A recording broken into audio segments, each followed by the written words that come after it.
जय हिंद, नमस्कार फ्रेंड्स। ज्योति क्लासेस में आप सभी का एक बार फिर से स्वागत है। फ्रेंड्स, जैसा कि आप सभी को पता है कि हमारी जो सीरीज चल रही है क्लास 6 to 12 वो कंटिन्यू है और उसमें अभी तक हमने हमारा जो क्लास 6 की बुक थी वो हमने कंप्लीट कर लिया है और क्लास 7 में भी हमने चैप्टर 1 to 5 तक कंप्लीट कर लिया है। तो आप सभी से रिक्वेस्ट है कि अगर ये सारी वीडियोज़ आपने नहीं देखी है तो प्लीज़ प्लेलिस्ट में जाइए और इन क्लास 6 में जितने भी चैप्टर हैं और ये क्लास 7 की जो भी हमने 1 to 5 कंप्लीट किया है वो सारे ही चैप्टर टॉपिक वाइज आपको बहुत ही इजी लैंग्वेज में, बहुत ही आसान भाषा में आपको प्रोवाइड कराए गए हैं। तो प्लीज़ आप उन वीडियो को देखिए, तभी आगे की वीडियो आपको समझ में आएगी। तो और जो ये जो सीरीज़ हमने शुरू की है फ्रेंड्स से क्लास 6 to 12 की बुक, इसको जो कराने का हमारा मेन पर्पज़ है वो आपको भी पता है, मैंने बार बार बोला है कि आप होम साइंस से रिलेटेड कोई सा भी एग्ज़ाम हो ऑल इंडिया में कहीं पे भी आप किसी भी एग्ज़ाम के लिए बहुत ही अच्छे से अपने आप को प्रिपेयर कर सकें। और जो ये हमारा टारगेट है, तो आई होप आप लोगों का साथ रहेगा तो हम इस टारगेट को पूरा कर सकते हैं। इट मीन्स अपने लक्ष्य तक पहुंच सकते हैं। क्या करना है हमारी, देखिए देखते देखते क्या है, 6th ख़त्म हो गई, अभी हमने 7th स्टार्ट कर दिया है। इसमें भी टोटल 16 चैप्टर हैं जिसमें हमने 5 चैप्टर यानी कि 5th चैप्टर ऑलमोस्ट हमने कंप्लीट कर लिया है। तो देखते देखते फ्रेंड्स हमारा जो 12 तक का जो हमारा सीरीज का हमारा एक टारगेट है वहाँ तक हम पहुँच जाएंगे। और बोलते हैं ना, बूंद बूंद से ही घड़ा भरता है। तो हम बूंद बूंद करके अपने पूरे घड़े को क्या करेंगे, एक दिन फिल कर देंगे।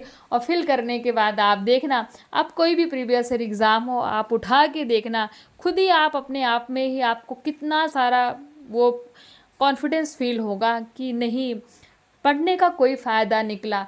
लेकिन फ्रेंड्स समझ में तभी आएगा, आप लोग वीडियो तो देखते हो लेकिन आप वीडियो को पूरा नहीं देखते हो। आपसे रिक्वेस्ट है, ज़्यादा नहीं, आप मेरी 2-3 वीडियो को चैप्टर वाइज जैसे मैंने कराए हैं कॉन्सेप्ट वाइज, उनको देखिए। 2-3 वीडियो आप दिन में क्या है, 20-20 22-22 मिनट की वीडियोज़ हैं, आप उनको देखिए। अगर आपको वैल्यूएबल लगता है कि हाँ ये पढ़ा रही है, कुछ इसका मीनिंग है, तो ठीक है, नहीं तो आप जो है आप मत देखिए। मैं आपको फोर्स नहीं करूँगी, लेकिन आप एक बार वीडियो देखिए। तो मुझे पता है बुक पढ़ना थोड़ा सा बोरिंग होता है, लेकिन आपको भी पता है कि बुक से ज़्यादा ऑथेंटिक सोर्स कुछ भी नहीं होता है, ये आप भी जानते हो।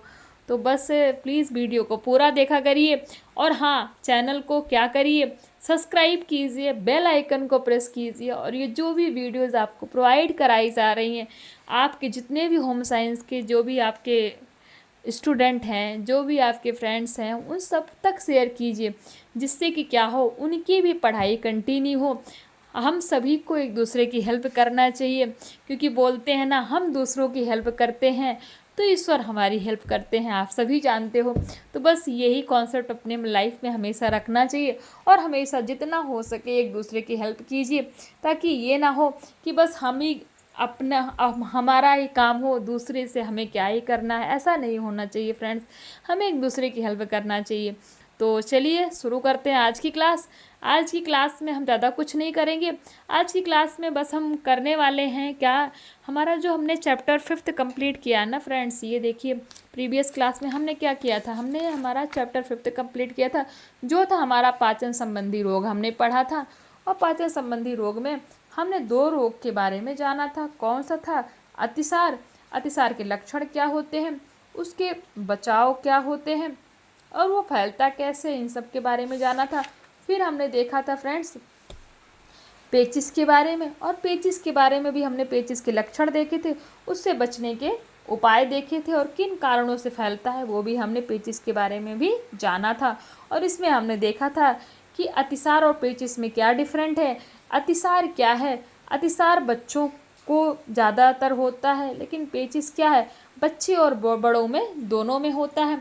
अतिसार कोई संक्रामक रोग नहीं है, अपच के कारण हो जाता है, लेकिन पेचिस क्या है, पेचिस एक संक्रामक रोग है, यानी कि संक्रमित होने से फैलता है और वो जीवाणु जनित है। जीवाणु जनित कौन से जीवाणुओं से फैलता है, 2 तरह के जीवाणुओं से फैलता है। हमने देखा था, एक था हमारा बैसिलरी बैसिलरी और दूसरा था एम्बीवाइड, यानी कि 2 जीवाणुओं के माध्यम से क्या होता है, हमारा पेचिस का रोग फैलता है।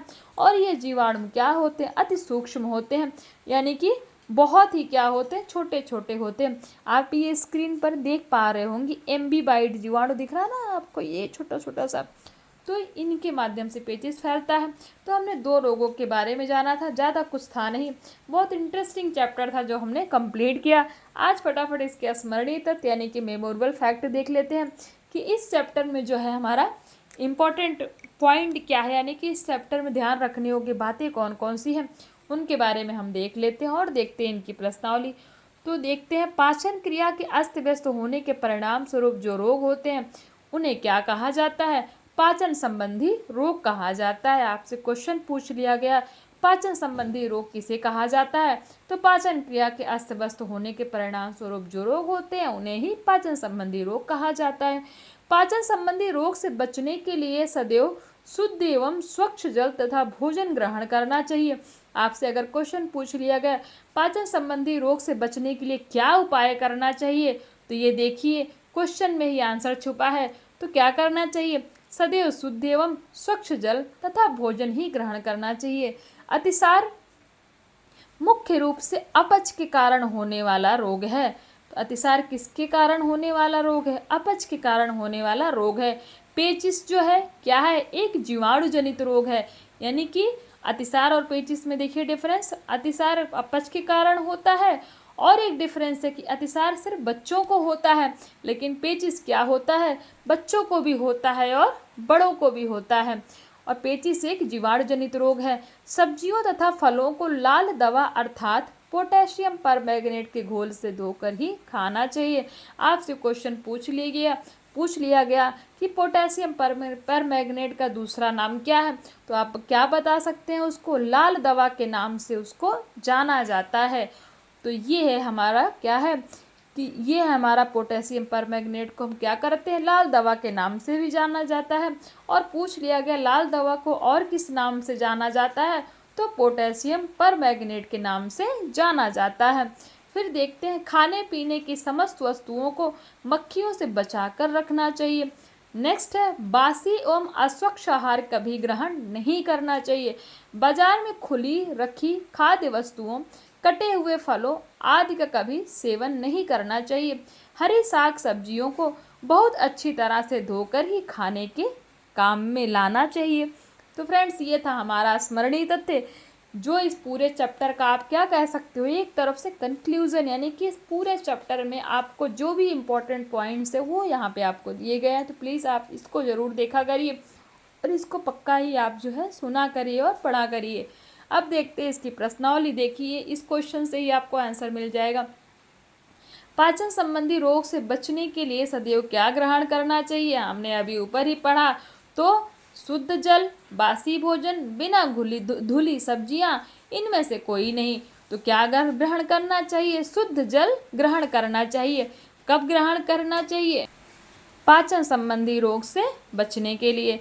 निरंतर दस्त होने से बच्चा हो जाता है, क्या हो जाता है? दुर्बल हो जाता है, तंदुरुस्त हो जाता है, जवान हो जाता है, या फिर इनमें से कोई नहीं। तो क्या हो जाता है? निरंतर दस्त होने से बच्चा दुर्बल हो जाता है। पेचिस नामक रोग को फैलने का कार्य करती है। कौन पेचिस नामक रोग को फैलाता है? तो मक्खियाँ फैलाती हैं, चींटियाँ फैलाती हैं, दीमक फैलाता है, या फिर इनमें से कोई नहीं। तो पेचिस नामक रोग किसके कारण होता है? मक्खियों के कारण होता है, ये हमने पढ़ा है। फिर हम देखते हैं रिक्त स्थान। पेचिस भी एक क्या है? रोग है। कौन सा रोग है? पाचन संबंधी रोग है। पाचन संबंधी रोगों को फैलाने में सबसे अधिक हाथ किसका होता है? तो मक्खियों का। पाचन संबंधी रोगों को फैलाने में मक्खियों का हाथ सबसे अधिक होता है। अतिसार नामक रोग अतिसार नामक रोग, ये फ्रेंड्स मैंने गलती से अतिसार लिख दिया, यहाँ पे होगा क्या होगा? यहाँ पे होगा वर्षा ऋतु। अतिसार नामक रोग कब होता है? तो अतिसार नामक रोग कब होता है? तो अतिसार नामक रोग वर्षा ऋतु में। ये मैंने रोग को ही लिख दिया यहाँ पे, तो अतिसार ऋतु नहीं होगा। अतिसार नामक रोग वर्षा ऋतु में अधिक होता है। खाने पीने की वस्तुओं को क्या करना चाहिए? खाने पीने की वस्तुओं को मक्खियों से बचाकर रखना चाहिए। बच्चों को डैश किससे बचाना चाहिए? तो बच्चों को हमेशा ठंड से बचाना चाहिए। हमने ऊपर ही पढ़ा था बच्चों को क्या करना चाहिए, ठंड से बचा कर रखना चाहिए। अब देखते हैं सही गलत। नंबर 1, पेचिश से बचने के लिए खाने पीने की वस्तुओं को मक्खियों से बचा कर रखना चाहिए। हमने पढ़ा था, तो ये क्या हो जाएगा हमारा, ये स्टेटमेंट हमारा सही हो जाएगा। पेचिश नामक रोग में ज्वर भी हो जाता है, ये भी हमने पढ़ा था। हाँ, हल्का ज्वर भी आता है, तो ये स्टेटमेंट भी हमारा सही हो जाएगा। बासी एवं अस्वच्छ आहार ग्रहण करना चाहिए नहीं, बासी एवं अस्वच्छ आहार ग्रहण नहीं करना चाहिए। बच्चों को ठंड से बचाना चाहिए, ये स्टेटमेंट हमारा क्या हो जाएगा, ये स्टेटमेंट हमारा सही हो जाएगा। तो बच्चों को ठंड से बचाना चाहिए यानी कि बचा कर रखना चाहिए, ये भी हमने पढ़ा था। तो फ्रेंड्स, ये थी हमारी प्रश्नावली। और ये देखिए, हमारा हमेशा की तरह आज भी आपको होमवर्क दिया जा रहा है। हाँ, आप होमवर्क करते नहीं हो क्योंकि आप कोई कमेंट ही नहीं करते हो, कोई आंसर ही नहीं रिप्लाई करते हो। मैं बार बार कहती हूँ, बट आप लोग कोई आंसर ही रिप्लाई नहीं करते हो। फिर भी कोई नहीं, मैं भी आज फिर भी आपको दूंगी क्वेश्चन। ये हमारा अति लघु उत्तरीय, लघु उत्तरीय और दीर्घ उत्तरीय है। तो प्लीज़ आप क्या कीजिए, इनका स्क्रीनशॉट ले लीजिए और आपसे प्लीज़ रिक्वेस्ट है, इनको सॉल्व करने की कोशिश कीजिए। इसमें क्या होगा, इसको सॉल्व करने से आपको कॉन्सेप्ट समझ में, आप देखिए तो अपने आप को जांचिए तो कि जो मैं पढ़ा रही हूँ, जो हम पढ़ रहे हैं, वो पढ़ने के बाद आप इन क्वेश्चन को सॉल्व भी कर पा रहे हो कि नहीं, बस ऐसे ही पढ़े ही जा रहे हो। तभी तो आपको पता लगेगा ना कि ये जो वीडियो शुरू यानी कि मैं पढ़ा रही हूँ, जो सीरीज हमारी शुरू की गई है, वो आपके किसी काम की है कि नहीं है ना। क्योंकि ये बुक तो आपको पता ही है कि बुक बहुत ही ऑथेंटिक होती है, और बुक में जो क्वेश्चन दिया गया अगर आप उसको सॉल्व कर रहे हो तो इट मीन्स आप जो वीडियो आपको प्रोवाइड कराई जा रही है वो आपको समझ में आ रही है। और अगर आप क्वेश्चन को सॉल्व नहीं कर पा रहे हो तो आप जो है, आपको वीडियोस के माध्यम से कुछ भी समझ में नहीं आ रहा है।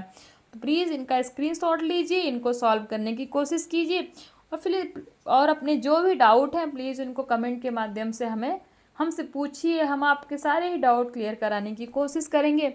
और हाँ फ्रेंड्स, कुछ भी अगर आपको समझ में नहीं आता है तो मैं बार बार कह रही हूँ, प्लीज़ बताइए, अपनी राय तो दीजिए और चैनल को सब्सक्राइब कीजिए।